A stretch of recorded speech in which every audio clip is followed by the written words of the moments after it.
Bersyukur kita kepada Allah Subhanahu wa Ta'ala atas limpahan rahmat, nikmat, taufik serta hidayahnya serta inayahnya, sehingga dengan mudah dan ringan kita mengayunkan langkah kita walaupun dalam keadaan ngantuk. Itu adalah karunia dari Allah Subhanahu wa Ta'ala, sehingga kita bisa hadir di masjid yang kita cintai ini. Mudah-mudahan kehadiran kita ini jadi suatu amal ibadah di hadapan Allah Subhanahu wa Ta'ala. Yang kedua kalinya, tak lupa kita layankan salawat beriring salam ke hariban junjungan alam Nabi besar Muhammad sallallahu alaihi wasallam.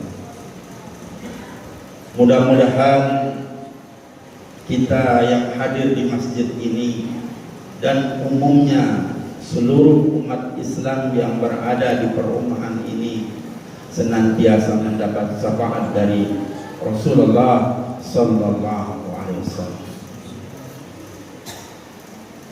Orang yang paling berhak mendapat syafaatku, kata Rasulullah, adalah mereka yang paling banyak berselawat kepadaku.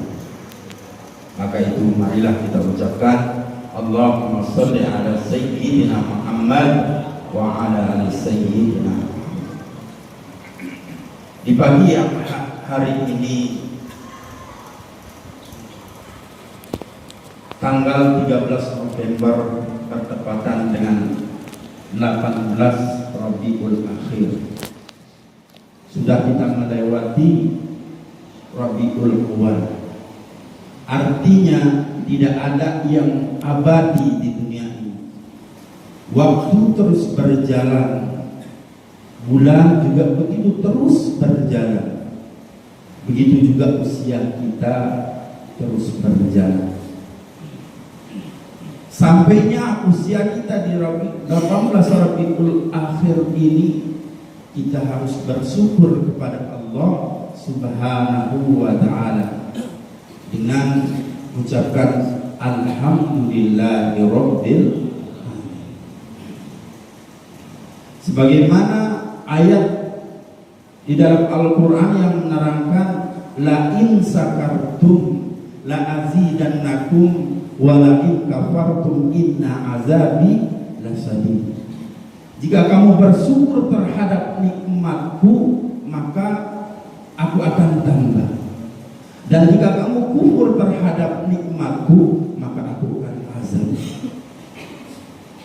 Kalau konteks ayat ini berarti nikmat itu bisa akan berubah menjadi musibah apabila kita tidak bisa mensyukurinya.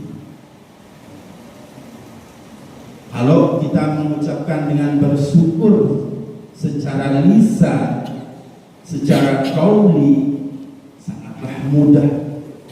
Anak SD, anak TK pasti mudah dengan mengucapkannya. Alhamdulillah, saya sudah dapat mainan dari bapak saya. Alhamdulillah, saya sudah diajak keliling Citra Mas. Sangat mudah. Tapi secara fi'li, secara perbuatan susah. Bersyukur kepada Allah setelah diberikan karunia oleh Allah Subhanahu wa Ta'ala rezeki yang melimpah, tapi kita tidak mewujudkannya. Yang memberikan rezeki kita, yang diberikan tidak bisa mewujudkan rezeki itu sendiri. Diberikan rezeki yang banyak, tapi pelitnya na'udzubillah, tidak mau bersedekah. Maka syukur di sini tidak berjalan sesuai dengan kontraknya Allah Subhanahu wa Ta'ala. Makanya Allah berfirman, wa in ta'udhu nikmatallahi la tuhsuha. Jika kamu menghitung-hitung nikmatku, maka kamu tidak akan bisa menghitungnya. Bahkan di surat Al-Quran Ar-Rahman, wa bi ayyi ala'i rabbikuma tukadziban. diulang-ulang berkali-kali oleh Allah Subhanahu wa Ta'ala di dalam ayat, bahwa nikmat itu sangatlah tinggi di hadapan Allah Subhanahu wa Ta'ala. Mulai kita dari bangun tidur, ada saudara kita yang tidak bisa menggerakkan kaki dan tangannya. Kalau kita melihat keadaannya, tidak kurang, kakinya tetap dua, jarinya masih utuh, tidak ada yang terpotong. Tapi karunia Allah sudah batasnya sampai di situ. Kata kerennya, sudah limit expire-nya sudah sampai, expire date-nya sudah sampai di situ. Kalau kita lihat ada tiba-tiba hilang pendengarannya, lubang telinganya masih ada, tidak disumbat. Tapi itulah kuasa Allah Subhanahu wa Ta'ala. Kalau kita juga menengok daripada kehidupan kita yang masih muda, ini cara bersyukur yang paling sederhana. Maka kita akan tengok anak muda buatnya makan sahubin habis, kita ditaruhin sedikit saja di tempat kita, baru makan 2 sendok sudah tidak habis. Kalau ditanya kenapa, saya sudah biasa dulu untuk masa muda, sebentar saja.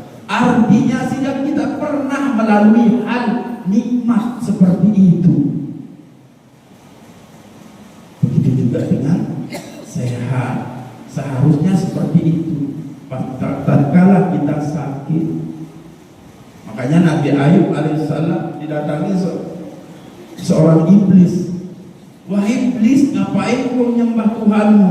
Kau dikasih sakit seperti ini.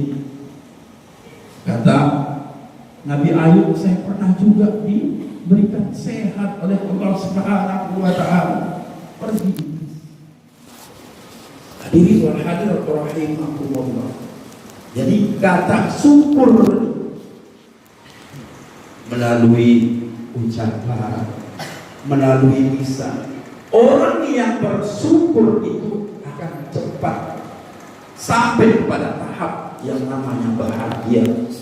Baik itu dia sukses atau tidak sukses di dunia, itulah bukan ukuran untuk mendapat kebahagiaan oleh Allah Subhanahu wa Ta'ala.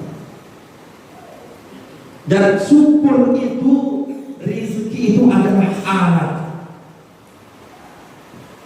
Dan alat ini ada tujuannya. Apa tujuannya? Yang pertama, di dunia. Syukur sampai tahap hanya sampai di dunia saja. Tapi ada rizki syukur yang bisa kita tahap sampai wabil akhirati hasanah, tahap bahagia di akhirat. Tapi yang berbahaya adalah apa? Rizki yang kita wujudkan hanya sampai pada fit dunia hasanah saja. Dapat rizki korupsi, bikin rumah mewah tapi melalui jalan pangkas, ambil hak orang lain. Maka dengan rizki inilah yang akan mendorong dia ke jurang api neraka. Begitu juga dengan ulama. Kalau dia tidak bisa mengamalkannya apa sesuai apa yang dia sampaikan, maka dia dengan ilmunya dia akan ditusukkan ke dalam jurang api neraka. Itulah yang harus kita perbaiki, adalah cara bersyukur kita kepada Allah Subhanahu wa Ta'ala. Ada orang yang dalam kehidupan sehari-hari menurut kita sudah berkecukupan, tapi tidak juga bersyukur. Ada orang yang menurut kita sangat kekurangan, tapi sangat bersyukur kepada Allah Subhanahu wa Ta'ala, karena yang mengetahui hati nurani adalah Allah Subhanahu wa Ta'ala. Maka seharusnya kita senantiasa berzikir kepada Allah Subhanahu wa Ta'ala. Ala bizikrillah tatma'innul qulub. Dengan berzikir kita akan bisa menenangkan hati kita. Dalam arti tenang di dalam hati ini bisa menerima apa saja yang diberikan Allah Subhanahu wa Ta'ala.